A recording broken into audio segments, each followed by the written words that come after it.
नमस्कार, मैं एडवोकेट विकास यादव एक बार फिर से स्वागत करता हूं आप सबका एक नई वीडियो में। जैसा कि आप सबको पता है कि हमने एक टॉपिक कवर किया था राइट्स एंड ड्यूटीज।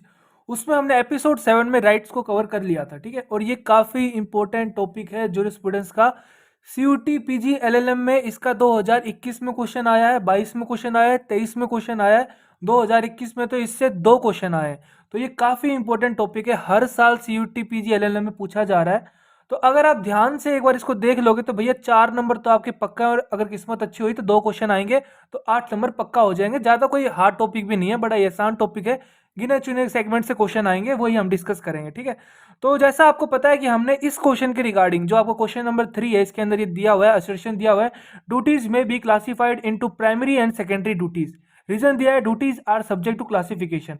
तो इसका आंसर है वो ये है कि बोथ ए और आर तो करेक्ट है, असर्शन भी करेक्ट है, रीजन भी करेक्ट है, लेकिन जो रीजन दिया है वो राइट एक्सप्लेनेशन नहीं है असर्शन का। तो ऑप्शन 2 इसका राइट आंसर है। फिर मैंने आपको बताया था इसको डिटेल स्टडी कर रहे हैं, इसलिए हम इसका अच्छे से जब ड्यूटीज पढ़ेंगे तब आपको बता पाऊंगा मैं किस लिए इसका आंसर 2 आया है। तो आज इसका जो आंसर है वो हम अच्छे से एक्सप्लेन करेंगे। राइट्स हमने कवर कर दिया है, एपिसोड 7 में हमने राइट्स को अच्छे से देखा था, जिसके अंदर हमने विल थ्योरी पढ़ा था, इंटरेस्ट थ्योरी पढ़ा था, फिर हमने सेलमेंट के एलिमेंट्स पढ़े थे, उसके बाद हमने क्लासिफिकेशन ऑफ राइट्स पढ़ा था, परफेक्ट एंड इनपरफेक्ट राइट्स पढ़ा था, rights in rem, rights in personam, rights in propria, rights in aliena, vested and contingent rights, primary and secondary rights, legal and equitable rights and just ad rem हमने कर लिया था। Rights पूरा cover हो गया है। एपिसोड नंबर 7 आप देख सकते हो, आपको राइट्स क्लियर हो जाएंगे, ठीक है। आज हम डिस्कस कर रहे हैं ड्यूटीज, ठीक है। ड्यूटीज हम डिस्कस कर रहे हैं, तो ड्यूटीज से ये क्वेश्चन आया था जो अभी हमने देखा है स्क्रीन पे। तो थोड़ा सा देख लेते हैं भाई ड्यूटीज के रिगार्डिंग क्या ये कहना चाह रहा है, ठीक है। तो देखिए, मैंने राइट्स पढ़ाने का पर्पज ये था कि जब तक आप राइट्स मतलब नहीं पढ़ोगे तो ड्यूटीज आपको इतने मतलब अच्छे तरीके से नहीं समझ में आ रही थी, इसलिए मैंने आपको राइट्स मतलब पढ़ाया था, ठीक है। उसके बाद हम अभी ड्यूटी कवर करेंगे, और ड्यूटी के अंदर ही जो क्वेश्चन आ रहे हैं सारे ड्यूटी से ही निकल के सारे क्वेश्चन आ रहे हैं, ठीक है। तो देख लेते हैं। A duty is an act which one ought to do and act the opposite of which would be wrong, ठीक। कह रहा है कि ड्यूटी एक ऐसा एक्ट है जिसको ओ टू, देखिए यहाँ पे मॉडल का यूज किया गया है ना, इंग्लिश मॉडल। अगर आप इंग्लिश अच्छे से जानते हो तो आपको पता होगा कि ओ टू एक मॉडल है, ठीक है, जो आपको ड्यूटी के रिगार्डिंग यूज किया जाता है। ओ टू हो गया, हैव टू हो गया, जैसे भी ought to respect our national symbols, ठीक है, जैसे यूज किया जाता है। तो यहाँ पे इसीलिए ये वर्ड यूज किया गया है। A duty is an act which one ought to do an act the opposite of which, ठीक है, अपोजिट ऑफ विच, अगर आप उसके अपोजिट कुछ करोगे तो वो एक रॉन्गफुल एक्ट होगा, ठीक है। यहाँ पे ये बताना चाह रहा है, सिंपल सी बात है, कोई इसमें दिक्कत की बात नहीं है, ठीक है। फिर कह रहा है कि ड्यूटीज आपकी 2 प्रकार की होती हैं, ठीक है। कौन कौन सी ड्यूटीज होती है? एक तो आपकी होती है लीगल ड्यूटी होती है, और एक होती है आपकी मोरल ड्यूटी। लीगल ड्यूटी जैसे कि आपको पता है कि भैया आपकी ये मतलब लीगल ड्यूटी है कि आप किसी का मर्डर नहीं कर सकते, किसी को आप हानि नहीं पहुंचा सकते, आपको किसी का डिफेमेशन नहीं करना, क्योंकि अगर आप इसका वोलेशन करोगे तो आप क्या कर रहे हो, जो आपके क्रिमिनल चार्जेस हैं या फिर लीगल जो भी आपका सिविल रेमेडी के अगेंस्ट जो भी आप पे केस चलेगा, क्योंकि वहां पे लीगल ड्यूटी है कि आप किसी भी इंसान को ऐसे परेशान नहीं कर सकते। और मोरल ड्यूटी क्या है? जो हम फंडामेंटल ड्यूटीज की बात करते हैं, आर्टिकल जो हमारा कॉन्स्टिट्यूशन में है 51A में, हम सारे अब बात करते हैं फंडामेंटल ड्यूटीज की रिगार्डिंग, वो हमारी मोरल ड्यूटी है, ठीक है, जहाँ पे कोई लीगल ड्यूटी नहीं है आपकी। अगर आप मोरल ड्यूटी परफॉर्म नहीं करते हो तो शायद आपको कोई भी मतलब उसका मतलब सजा नहीं मिलती है, लेकिन अगर आप लीगल ड्यूटी को अगर आप फॉलो नहीं करते हो तो फिर आपको सजा मिलती है, उसके आपको लाइबिलिटी के थ्रू गुजरना पड़ेगा। ये सिंपल सी बात है। उसके बाद बात करें तो एक होता है पॉजिटिव ड्यूटी होता है, ठीक है, और एक होता है नेगेटिव ड्यूटी। तो पॉजिटिव ड्यूटी कौन सी होती है? When the law obliges a person to do something, ठीक है। यहाँ पे लॉ क्या कह रहा है? ओब्लाइज कर रहा है, यानी ओट टू कर रहा है उस पर्सन को टू डू समथिंग, ठीक है। अब आपको वो चीज करनी ही पड़ेगी, इसलिए पॉजिटिव ड्यूटी की बात करी गई है। जैसे इसका एग्जाम्पल अगर मैं बताऊं आपको, तो डेटर वाली ड्यूटी होती है। जैसे मान लीजिए किसी आपने किसी से पैसे उधार लिए हैं, तो अब ये आपकी ड्यूटी है, डेटर की ड्यूटी है कि भैया आपको क्रेडिटर को उसके पैसे वापस देने पड़ेंगे। ये एक लॉ ओब्लाइजेज ए पर्सन है टू डू समथिंग, यानी कि अब आपको उसको पैसे वापस देने पड़ेंगे, इसके अलावा कोई चारा नहीं है आपके पास, ठीक है। ये पॉजिटिव ड्यूटी है आपकी। नेगेटिव ड्यूटी क्या है? व्हेन दी, अगर आप पॉजिटिव ड्यूटी नहीं करते हो तो फिर आपको क्या होता है कि वो बंदा केस करेगा आप पे, ठीक है, सिविल केस चलेगा कि भैया मुझे रिकवरी ऑफ मनी चाहिए इससे ना, क्योंकि इसने मुझसे पैसा लिया था अब वापस नहीं कर रहा है। When the law obliges a person to forbear from doing a certain thing. Forbear का मतलब होता है उसको रोकना, ठीक है, उसको मतलब रोकना किसी कोई काम करने के लिए। तो यहाँ पे ये फोरबियर का रिगार्डिंग ये बात कर रहा है, ठीक है। एग्जाम्पल की बात करें तो डिफेमेशन यहाँ पे एग्जाम्पल है। देखिए डिफेमेशन का ऐसा है कि अगर आप किसी पर्सन के खिलाफ अगर कोई भी ऐसी बात बोल रहे हो या पब्लिश करा रहे हो, यानी आप उसको डिफेम कराने की कोशिश कर रहे हो, जो कि वो स्टेटमेंट सही भी नहीं है। अगर स्टेटमेंट सही है तो वो फिर डिफेमेशन के एक्सेप्शन में आ जाता है।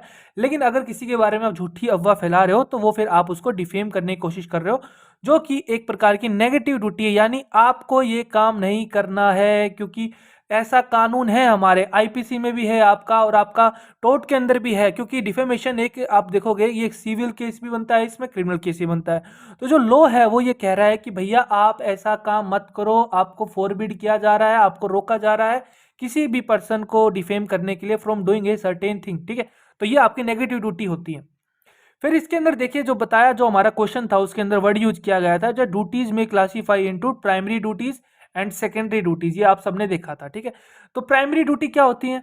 द ड्यूटी विच एग्जिस्ट पर से independent of any other duty. ठीक है, ऐसी ड्यूटीज जिनको भाई किसी और किसी ड्यूटीज की जरूरत नहीं है, वो प्राइमा फेसा ही पर से एग्जिस्ट पर से ही अपने वो ड्यूटी होती है। जैसे duty not to hurt anybody, जो मैंने आपको बताया था कि आप किसी का मर्डर नहीं कर सकते, आप किसी को हर्ट नहीं कर सकते, ये प्राइमरी ड्यूटी है। ठीक है, सेकेंडरी ड्यूटी क्या है?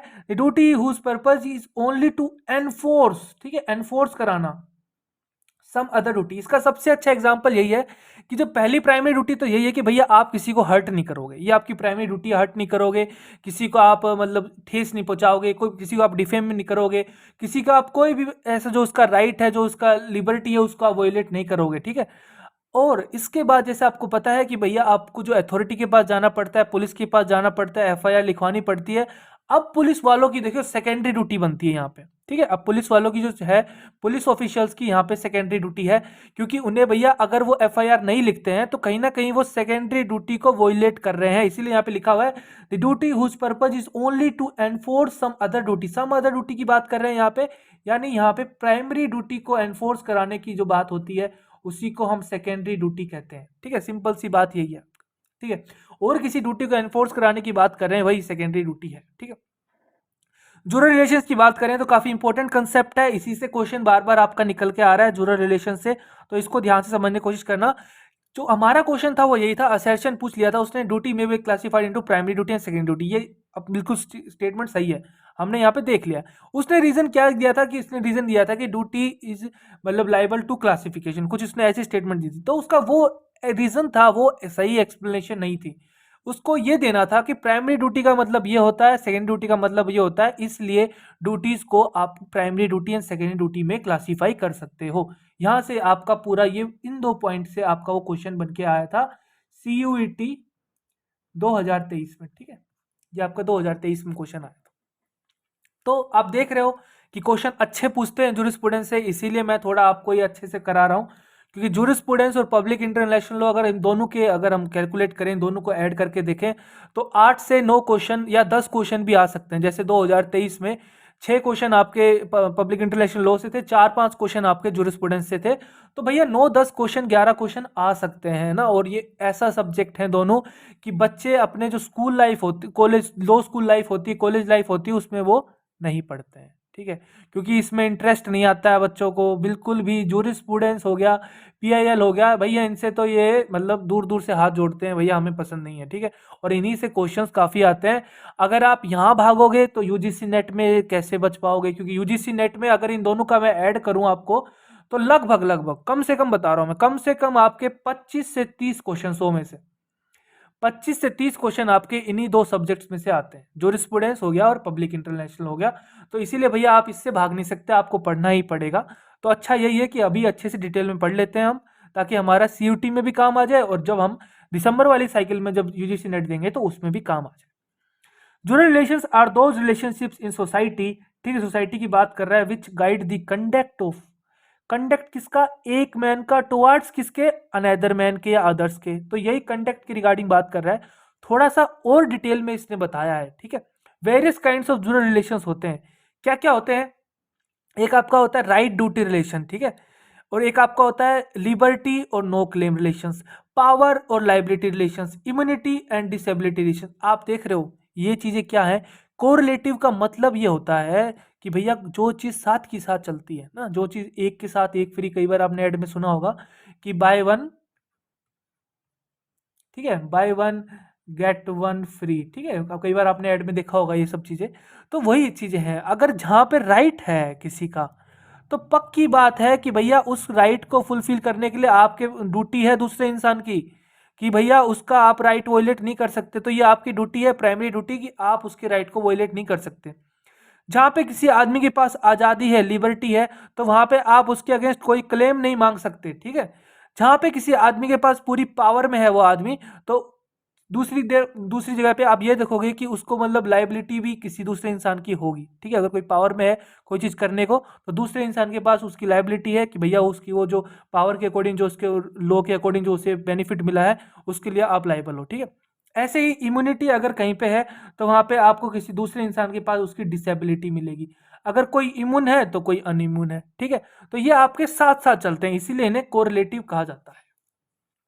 इन सबको देखिए आपको याद करना पड़ेगा, क्योंकि एग्जाम में क्वेश्चन अभी हम डिस्कस करेंगे, जितने भी राइट्स एंड ड्यूटी से क्वेश्चन यूटी में आए हैं, और आपके यूजीसी नेट में भी काफी क्वेश्चन आते हैं, वो सारे के सारे क्वेश्चन इस वीडियो में देख लेंगे, किस टाइप के क्वेश्चन आ रहे हैं। 3 से 4 क्वेश्चन है, ताकि आपको पता चले कि हमें क्या याद करना है। आपको भैया ये जो 4 हैं कोरिलेटिव्स, ये सारे याद करने हैं। ड्यूटी का क्या होता है, राइट का क्या होता है, लिबर्टी का क्या कोरिलेटिव है, ठीक है।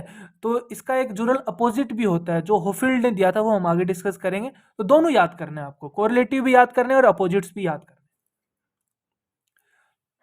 अब बात कर लेते हैं कि ऑस्टिन ऑस्टिन जी की बात कर लेते हैं। ऑस्टिन ने ड्यूटी रिलेशन दिया था, तो वो क्या दिया था उसके अकॉर्डिंग देख लेते हैं हम। ऑस्टिन के अकॉर्डिंग ये था, जो जनरल रूल है हमारा, जनरल रूल क्या कहता है कि ये राइट, जो बात मैंने अभी आपको बताई थी कि अगर राइट है तो वहां पे ड्यूटी भी होगा, ठीक है। अगर पावर है तो वहां पे फिर आपकी लाइबिलिटी भी होगी, ठीक है। अगर कोई इम्यून है तो वहां पे डिसेबिलिटी होगी, ये हम सब ने देखा था, ठीक है। तो जनरल रूल ये कहता है कि a right is always against someone, ठीक है, हमेशा किसी दूसरे के अगेंस्ट होता है। अपॉन हुम दी कोरिलेटिव ड्यूटी, ठीक है, जहां पे राइट है तो वहां पे ड्यूटी दूसरे पे होगा, कि भैया मेरा ये राइट है कि मेरे एरिया में कोई भी नहीं आएगा, ठीक है। ये मेरी प्रॉपर्टी है, इसके अंदर अगर आप आओगे तो आप जो लीगल ड्यूटी है आपकी, जो ट्रेसपास हम पढ़ते हैं आईपीसी में, ट्रेसपास पढ़ते हैं कि भैया किसी की प्रॉपर्टी में बिना उसकी इजाजत के आप एंट्री करते हो, तो वो एक प्रकार का क्राइम है, यानी एक आपकी लीगल ड्यूटी है। और जो लोग हैं वहाँ, जो बाहर के लोग हैं, अब उनकी लीगल ड्यूटी है कि भैया वो बिना परमिशन के एंट्री नहीं कर सकते। अगर वो ऐसा करेंगे तो आपके जो लीगल ड्यूटी थी, आपने उसका वोइलेशन कर दिया है, ठीक है।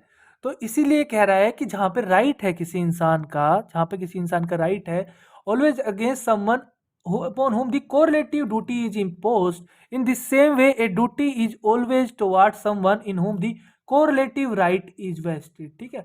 अगर जहां पे किसी का राइट है तो उसका ड्यूटी भी वहां पे किसी दूसरे इंसान को फुलफिल करना पड़ेगा, उसके राइट को वोलेट ना करें। और जहां पे किसी की ड्यूटी है तो दूसरे इंसान के पास राइट होगा कि वो उसकी जो ड्यूटी है उसको वोलेट ना करे। तो ये दोनों वाइस वर्सा चल रहे हैं, ये जनरल रूल है हमारा, ठीक है।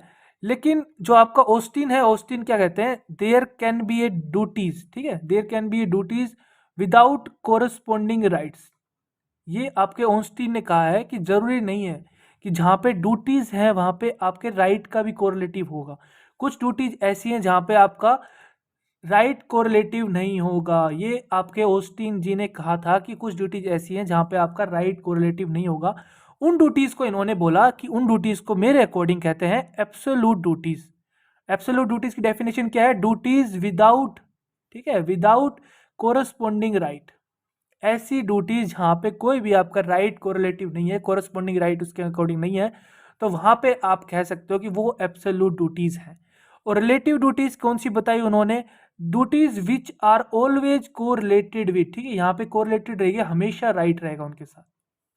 तो आपको समझ में आ गया होगा कि एब्सोल्यूट ड्यूटीज क्या है, रिलेटिव ड्यूटीज क्या है। एग्जाम में पूछ सकता है एब्सोल्यूट ड्यूटीज और रिलेटिव ड्यूटीज का कंसेप्ट किसने दिया था, तो ऑस्टिन की थ्योरी ने दिया था।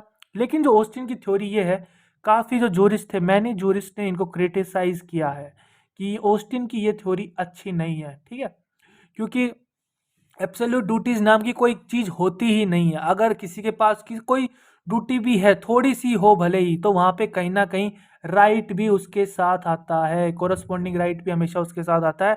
तो ऑस्टिन की इसी थ्योरी को काफी जो जूरिस्ट थे उन्होंने क्रिटिसाइज किया था, इसलिए ऑस्टिन की थ्योरी को अच्छा नहीं माना गया था, ठीक है। उसके बाद हमारे सैलमंड जी आए, सैलमंड ने अपना एनालिसिस दिया था, उनके अकॉर्डिंग क्या है, अकॉर्डिंग टू हिम जो लीगल राइट है ना, लीगल राइट जैसे हमने राइट्स में पढ़ा था, उसके अंदर उन्होंने बताया लीगल राइट का जो ट्रू मीनिंग है वो यही है, एनी एडवांटेज और benefit which is in any manner conferred upon a person by a rule of law. ठीक है, by a rule of law, ये ध्यान रखना, ये कीवर्ड है आपका। कह रहा है कि कोई भी एडवांटेज या कोई भी ऐसा बेनिफिट किसी इंसान को मिल रहा है किसी भी मैनर में रूल ऑफ लॉ के थ्रू, तो वही उसका लीगल राइट है। ठीक है, वही लीगल राइट माना जाता है, वही लीगल राइट जो टर्म है उसी को ही लीगल राइट बोलते हैं। तो सैलमन जी ने आपके 4 प्रकार के राइट्स बताए थे। ठीक है, 4 प्रकार के राइट्स इन्होंने बताए। एक आपका इन्होंने राइट्स बताया स्ट्रिक्ट सेंस में, लिबर्टीज बताया, पावर्स बताया, इम्यूनिटीज बताया, जो हमने अभी प्रीवियस में जूरल रिलेशंस के बारे में देखा था। तो ये सैलमन का यहाँ से काफी क्वेश्चन आता है कि इसके रिगार्डिंग कि भैया किसने ये बताई थी पूरी टर्म जूरल रिलेशंस के बारे में, सैलमन का यहाँ पे नाम आता है। ठीक है, इसके बाद होफील्ड का आएगा। होफील्ड और सैलमन की एनालिसिस में क्या डिफरेंस था वो हम डिस्कस करेंगे जब हम होफील्ड को पढ़ेंगे। फिलहाल आप सैलमन को अच्छे से पढ़िए। सैलमन ने ये बोला कि अगर राइट्स की बात करें तो राइट्स का कोरिलेटिव क्या है, आपका ड्यूटीज। ठीक है, ये सारे कोरिलेटिव्स हैं, इसलिए मैंने यहाँ पे इसका पूरे का ये बना के कि भैया ये सारे के सारे आपके कोरिलेटिव्स हैं। तो सैलमन ने बोला जो राइट है, राइट का कोरिलेटिव ड्यूटीज है, लिबर्टी है, लिबर्टी का कोरिलेटिव आपका नो राइट्स है, पावर है, पावर का कोरिलेटिव आपका लाइबिलिटीज है, इम्यूनिटीज का कोरिलेटिव आपका डिसेबिलिटी है। ये चारों के चारों आप याद कर लो भाई, अच्छे से इनको याद कर लो। ठीक है, क्योंकि यहां से क्वेश्चन पता नहीं कितनी बार आया, कितनी बार कितने एग्जाम्स में क्वेश्चन आ रहा है कि भैया ये बता दो लिबर्टी का कोरिलेटिव क्या है, तो आपको बताना है नो राइट। पावर का कोरिलेटिव क्या है, तो बताना आपको लाइबिलिटीज है। इम्यूनिटीज का क्या है, तो डिसेबिलिटीज है। राइट्स का क्या है, ड्यूटीज है। तो ये चारों के चारों मोस्ट इंपॉर्टेंट है, इनको आप याद कर लो जितना भी हो सके, अच्छे तरीके से याद कर लो अच्छे से। ठीक है, उसके बाद देखिए अभी हमारा आता है होफील्ड एनालिसिस। होफील्ड एनालिसिस की बात करें तो होफील्ड ने भी अपने अपने जूरल कोरिलेटिव्स दिए थे। इन्होंने बस एक डिफरेंस, 2-3 डिफरेंस इन्होंने किए थे जो सैलमन का था, कि इन्होंने जूरल अपोजिट्स भी दिए थे। ठीक है, जूरल अपोजिट्स भी दिए थे, और ये क्वेश्चन बनता है, काफी अच्छा क्वेश्चन है ये, एग्जाम में कई बार पूछ सकता है एग्जामिनर आपसे कि जूरल कोरिलेटिव्स आपके सैलमन ने भी दिए थे। ठीक है, सैलमन ने जूरल कोरिलेटिव्स दिए थे। उसके बाद जो होफील्ड आए, हमारे होफील्ड जो जोरिस थे, इन्होंने क्या किया, इन्होंने जूरल कोरिलेटिव्स भी दिए और इन्होंने जूरल अपोजिट्स भी दिए, इन्होंने दोनों चीजें दी थी। ठीक है, इसीलिए इनका थोड़ा सा यहाँ पे योगदान ज्यादा है ड्यूटीज को समझाने का। अगर हम बात करें होफील्डियन एनालिसिस सबसे अच्छा उन्होंने थोड़ा सा और डीप में जाके चीजों को क्लियर किया। ठीक है, एक तो डिफरेंस ये हो गया आपका सैलमन और होफील्ड एनालिसिस के कि भैया इन्होंने जूरल अपोजिट्स भी बताया। दूसरा डिफरेंस क्या है, दूसरा डिफरेंस ये है कि आपके जो सैलमन थे, और सैलमन ने राइट्स को मतलब बना था, राइट्स उन्होंने वर्ड यूज किया था। यहाँ पे होफील्ड ने जो राइट्स के अकॉर्डिंग जो वर्ड है, उन्होंने क्लेम को वर्ड को यूज किया है। ठीक है, ऐसे ही यहाँ पे जहाँ पे उन्होंने लिबर्टी की सैलमन ने वर्ड यूज किया था, लिबर्टी का जहाँ पे नो क्लेम उनका आया था, नो राइट्स आया था कोरिलेटिव लिबर्टी का, हमने देखा था। तो यहाँ पे जो लिबर्टी का था, होफील्ड ने उसको प्रिविलेज वर्ड यूज किया है। ठीक है, यही मैंने यहाँ पे लिखा है, यूज डिफरेंट टर्मिनोलॉजी। क्लेम के लिए उन्होंने राइट वर्ड यूज किया है, प्रिविलेज के लिए उन्होंने लिबर्टी के लिए उन्होंने प्रिविलेज वर्ड यूज किया है, और राइट के लिए उन्होंने क्लेम वर्ड यूज किया है। तो ये थोड़ा सा उन्होंने टर्मिनोलॉजी को थोड़ा सा अलग यूज किया। बाकी जो उनके जूरल कोरिलेटिव्स थे बिल्कुल एग्जैक्ट सेम थे जो आपके सैलमन के थे।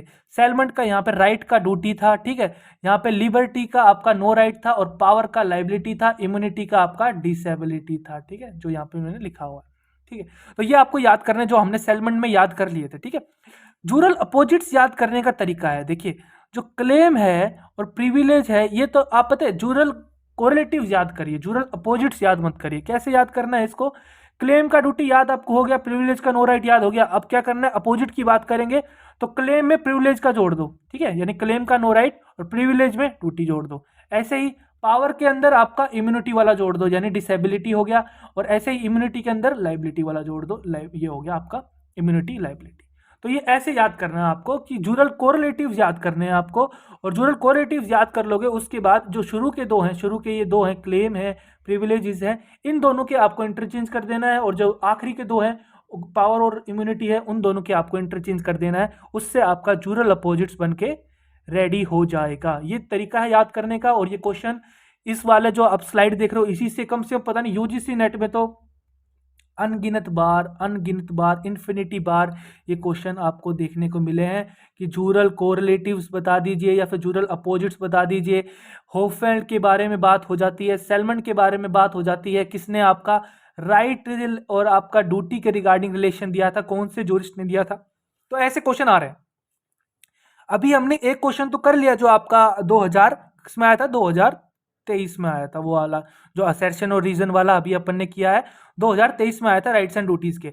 अब हम इसके बाद के जो राइट्स एंड ड्यूटीज के क्वेश्चन आ रहे हैं वो हम इसी वीडियो में कवर कर लेते हैं, क्योंकि इसके बाद जो हम नया टॉपिक शुरू करेंगे वो हम करेंगे पोजेशन का। पोजेशन भी काफी इंपॉर्टेंट टॉपिक है आपका, मतलब यूजीसी नेट के रिगार्डिंग बात करें, पोजेशन एंड ओनरशिप दोनों ही अलग अलग कंसेप्ट होते हैं, सेम कंसेप्ट नहीं होते हैं।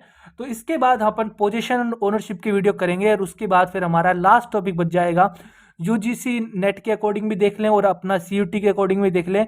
लास्ट टॉपिक है हमारा जो हमारा पनिशमेंट के रिगार्डिंग बात करता है, जो पनिशमेंट थ्योरीज होती हैं उनके रिगार्डिंग हम डिस्कस करेंगे, पनिशमेंट थ्योरीज के रिगार्डिंग। ठीक है, जो हमारा लास्ट अपन जो अभी इसके बाद पोजीशन ओनरशिप के बाद जो हम लास्ट वीडियो करेंगे जूरिस्प्रूडेंस में वो यही करेंगे पनिशमेंट थ्योरी के रिगार्डिंग। तो अभी क्वेश्चन देख लेते हैं कैसे कैसे क्वेश्चन इनसे आ रहे हैं। ये आपको पोजीशन का, ये हम बाद में डिस्कस करेंगे।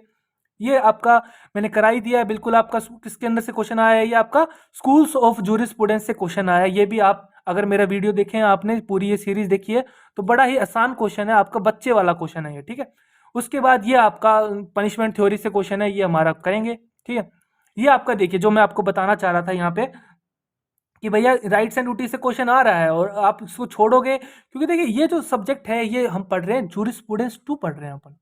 ठीक है, जूरिस्प्रूडेंस 2 पढ़ रहे हैं एक्चुअली। और जूरिस्प्रूडेंस 2 जो बच्चे कॉलेज लाइफ में लॉ स्कूल में ऑप्शनल लेते हैं वही बच्चे ये जो पढ़ रहे हैं अपन राइट्स एंड ड्यूटीज पढ़ रहे हैं आज अपन, वही बच्चे इसको पढ़ पाते हैं। बाकी जो जिन बच्चों ने जूरिस्प्रूडेंस 1 तो आपका पता ही है सब बच्चों का कि कंपलसरी पेपर होता है। ठीक है, तो वहाँ पे तो हर कोई बच्चा पढ़ ही लेता है, वहाँ पे स्कूल्स ऑफ जूरिस्प्रूडेंस पढ़ लेते हो आप, फिर आप सोर्सेज ऑफ लॉ पढ़ लेते हो। लेकिन जो आपका ये जूरिस्प्रूडेंस 2 में जो एक्स्ट्रा चीज़ें हैं आपकी, जैसे पोजेशन हो गया, ठीक है, ओनरशिप हो गया आपका, उसके बाद आपका राइट्स एंड ड्यूटीज हो गया, ठीक है, उसके बाद आपका पनिशमेंट थ्योरीज हो गया, ठीक है, उसके बाद आपका लीगल पर्सनैलिटीज हो गया।